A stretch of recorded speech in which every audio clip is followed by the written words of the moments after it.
Kumana na mendekithia maya nayo bengi ya Barclays nĩ yumirĩte kĩng'ang'ainĩ kuga hena bata kũrũgama na wonjorithia aya na makauga gwa kahinda kanene gĩkundi gĩkĩ gĩtihotaga gũkinyũkia makinya kĩwonjoria nĩ kwaga gĩthomo kĩrĩa kĩagĩrĩire. What we've realized as a bank is that many of the business people who are coming for financing from us are actually struggling to take their business to the next level.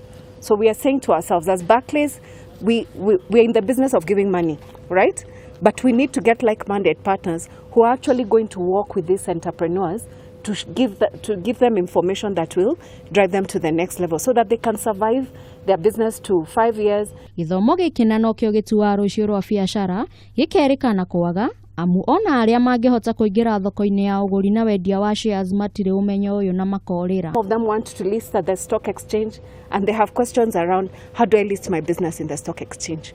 Can I talk to like-minded entrepreneurs, right? Or coaches who have coached others to get to the stock exchange. So we've brought coaches, we've brought mentors, we've brought trainers who they can sit at the comfort, and that is actually a way of trying to demystify this whole thing about training. It doesn't mean that it has always to be a face-to-face.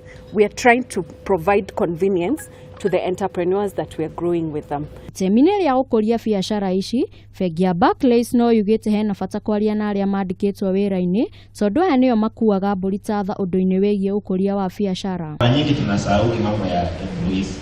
Na hawa ndio watu mara nyingi ndio wanafanya biashara zetu zifaulu ama zianguke. So employee engagement pia ni one of the indicators ambazo tutakuwa tunaangalia evaluate hizi biashara. Biashara nini cia gatagatĩ nĩcio irehagĩra bũrũri umithio mũigana wa gĩcunjĩ kĩa 75 harĩ 100 na kwoguo hena bata gũtigĩrĩra gĩkĩ nĩ gĩakinyanĩra. Handũ-inĩ ha Kameme TV kuma metha-inĩ ya wonjoria, Getwo Njoki wa Ngũgĩ.